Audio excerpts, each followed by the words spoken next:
cleanest for you when you're just like, I want to give that, then do it. And that can also be in the form of like, you could go to a coffee shop and they could treat you really nicely when you get your coffee, and you leave $20 in the tip jar. Right, right, right, And you do right, it right. discreetly. You don't do it like, I'm leaving you Yeah, yeah, yeah, $20. yeah. You do it, and not like, generally speaking, the more Cleanly, as you say. Yeah, cleanly, exactly, the more yeah. impersonal you can be. And so it's going to be different for different people. Hmm. um but this idea of cleanly giving your money away is No huge. string, no strings attached. No strings attached Yeah, is hugely joyfully. joyfully. It's Yeah, so different than how people treat their money, generally right. speaking. So that's why I say, if you can get into the swing of just giving away money, even if it's just $1 on the street regularly, it's like you're just treating your finances different. I don't care if it's a very small amount of money. Likewise, like if you're giving 1% of your salary or income away, it's a very small amount of money, but you're treating it so differently that it has like a compound effect, if you do it for long enough, on your mind and how you treat your finances. Which is really interesting, because this is the segue. I mean, what we're really talking about here is not just donating. Like this idea of donating, you're giving your money so people can spend it because they need to do stuff. That is all well and good. I'm all for that. But the energy we're really talking about is more about circulating money, where it's Opening like the floodgates. opening the floodgates, where Yeah, it's like, I know that I am being taken care of, yeah, and money's coming in and out of my life, yeah. in and out of my life. Some of you on this call know, I was speaking on my podcast recently about this book by Richard Dotz called Dollars Flow to Me Easily. Yeah. And that whole book is just about letting money come and letting money go. And really what we're going to be talking about the rest of this class is this concept of circulation. There's another book called Money is God in Action. I think it's either that or God is money in action. Yeah, money is God in action. And that's another way of looking at that. And I don't mean this again in an overtly religious way. I just mean this is when you give purely, even if it's just $1 bill on the street, and it can be much more than just $1 bill on the street. You can be giving thousands of dollars away cleanly a month, even if you're not quote unquote rich. When you give freely and purely like that, it changes your life if you do it consistently and start cultivating the feelings behind that. Because what we're really talking about is circulating money. And if you feel good with the circulation of money, you not only feel good receiving money, because a lot of us have blockages and hangups about receiving money. We say, oh, I want more money. But if someone says, here's the money, we like, whoa, I don't know, so but That's money. that's money, Whoa. right? I don't know if I want, right. We don't feel comfortable. So, that said, as much the blockages that we have receiving money for most of us are nothing compared to the blockages we have of giving money. Because when you're giving money, it's not just leaving a buck on the street. Giving money is also survival. Giving money is paying your rent or your mortgage, or for your school tuition, or for your school loans, or for your car, or for the repairs you have to do for your house, or for your groceries. That's giving money. You're not Yeah. spending, you're giving money to people or to organizations to get something back, to get food back, to get shelter back, to get your car fixed. That's giving. And you're receiving money when money's coming to you, and money's coming and going.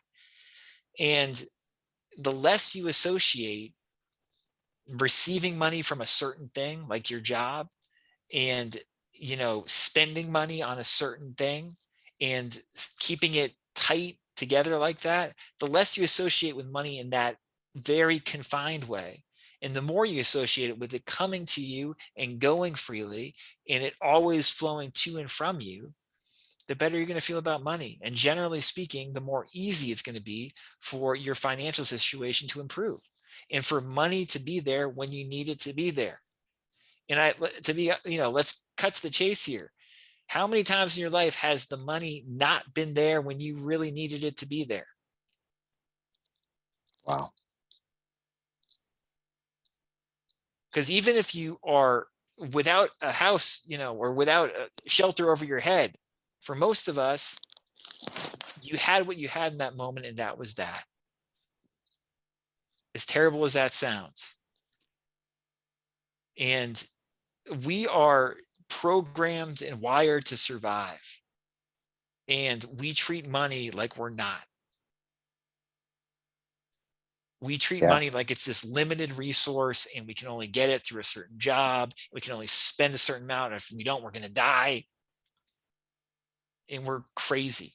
We're nuts. We're neurotic about money. We're totally, again, if we're worried about making a car payment 6 weeks from now, our train of thought is such that we're immediately connecting with, being homeless under a bridge.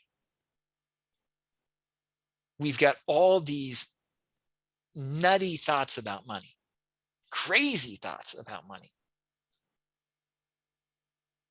And you can unpack those. And you can unpack those in kind of a gentle, easygoing way by doing the stuff we've talked about before, or you can get more involved about it.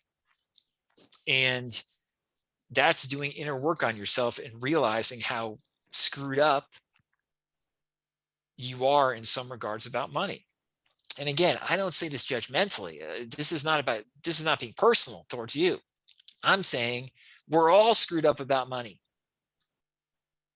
I have, and I mean this, probably never in my adult life have I met somebody and interacted with them consistently, meaning, for years on end, anybody who truly had, any adult who truly had an abundant mindset in regards to money.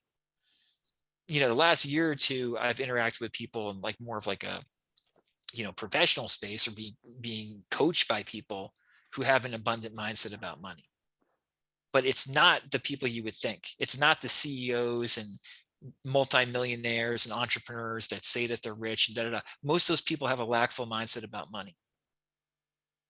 I'm talking about the kind of people who are able to look at money openly and be calm about it, and to know that they always will have what they need, and more so. There are not many people like that. If you have one of those people in your life, you're model them. But the reason we all get stuck about money so often is because we have no good real life role models. We've got a lot of bad role models. We've got a lot of people who make a lot of money, but who are very unhappy and do not use their money wisely. We've got a lot of media influences that show you big shots on TV or whatever, and you think, oh, they must be happy they have money, and they're not happy because they have money. If they're happy, it's because of some other important stuff in their life that they've taken care of. But there's very few models that we have of people who are truly abundant, that truly feel good about money. And if you remember what I said at the beginning of the class, this is the part where I just keep on repeating myself, because I'm trying to convey very simple but very hard to understand concepts into not just your mind, but your heart. What I said at the beginning of class is you don't have to dramatically improve your relationship with money to have a better relationship than most adults you meet. Again, if you could get down from like a 7 or 8 or 9 on the stress scale about money down to like a 5 or a 6, that's a big improvement. You're going to notice improvements in your life. But what I'm telling you now is that you can get down to like a 1 or a 2 stress level, or a 2 or a 3 stress level, where you feel a lot less stressed about money. And you start looking at your financial situation and your financial future in a whole new light. And you realize how much BS you've been fed your whole life about, quote unquote, abundance and having enough. And that you basically do not have to accept a lot of the stories and approaches that everybody you grew up with and everybody you interact with has about money. You don't have to. And so this is inner work. And this is not easy. everything I'm about to talk about. The stuff I talked about in the first hour of the class is the easy stuff. This stuff I'm talking about now is stuff that you spend years on, probably. But you can see results fast if you start working on it. But this is about long-term inner work. And I'm going to just go over a quick, first of all, I'm going to go over, in my opinion, the most simple way to do this inner work that's effective and enjoyable. And then I'm going to give you, a couple names of people you can explore and some other stuff that will delve more into this inner work that you can do to make you feel really, really good about money. But the exercise I want to go over, it's based upon, some of you probably heard the book Think and Grow Rich by Napoleon Hill. And Napoleon Hill wrote another book with someone named W. Clement Stone. W. Clement Stone was a businessman and a billionaire. He lived from 1902 to 2002. And he was a very, very smart guy and truly rich in the way that I was just talking about, truly an abundant person. Napoleon Hill was not an abundant person. W. Clement Stone was a very abundant person. W. Clement Stone basically said that his success and the success of others, Stone was a master teacher at teaching people how to have a more truly successful mindset. He said the secret, the biggest secret, is being able to objectively analyze yourself each day. He called it a success indicator. And he basically said that the key to success, in his opinion, was to calmly look at your behavior for the day and do your best to then correct it. And then to do this every day. And this is not like earth-shattering advice. It's just like Dave was asking in the beginning of this class, it's just doing it. Doing it. This is the same stuff basically that Benjamin Franklin was talked about in his autobiography, where he would have, I forget, like 12 virtues or something like that, like, diligence, steadfastness. I don't know. He had various virtues, and he would put a check mark after each one for each day and see if he had done it or not. But what Stone talked about and what he said is that we have a much easier time being honest with other people than we do being honest with ourselves. And the role of a success indicator is to become honest with yourself. So there's many different ways, and different ways to have a success indicator. And I'll send you guys a link to a couple ways that explain it. But basically, what I would say is think about something that you really want. And that can be specific. It can be that 5-bedroom house that overlooks Belmont Center. Or it can be something much more general, like love or companionship or integrity or wealth.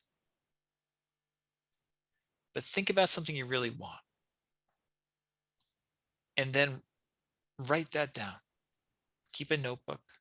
Write that down, whether it's a specific thing or not, whether it's a statement or just a word. Write that down. And then each day, give yourself at least 15 minutes to just sit with that. So let's say it's wealth. You want wealth, and you genuinely want wealth, not just material things, but you want this inner sense of abundance and wealth and feeling good and clean about money and giving money and receiving money and helping others with your money. Sit with that. And don't think too hard about what that means rationally. Don't use your conscious mind. Just relax, sit in an easy chair.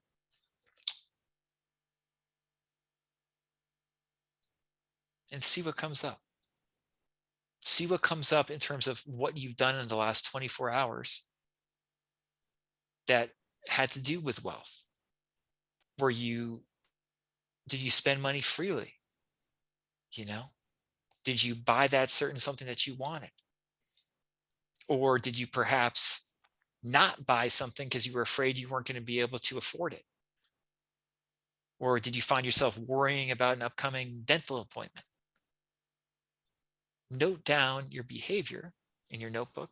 If you can write wealth and abundance on top, and then note down your behavior, whether it's a pro or a con, whether it's positive or negative. Note down your behavior and do it in this calm way where you just see what comes up.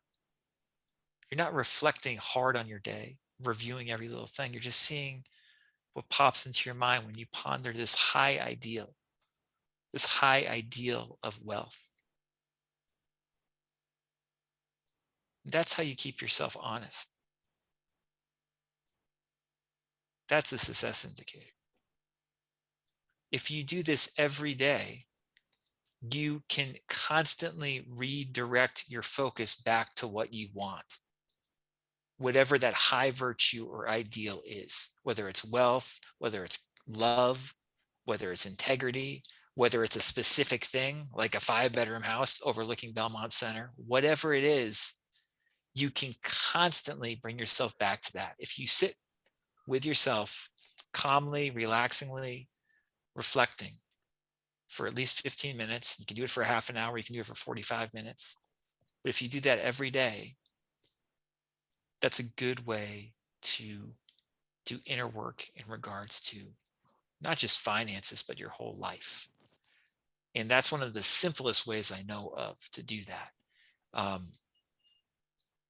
Fascinating stuff. Just practical common sense, self-analysis in a gentle, more detached, objective manner. Very, very helpful. But you have to do it. You have to do it. If you skip a day, guess what? You write that in your notebook. I skipped a day. And you just keep going. You do it the next day. That keeps you focused and in line with what you want. And if you are honest with your desires and what you want, and you constantly check in with yourself gently in that regard and tune into that, it's a good way to get what you want.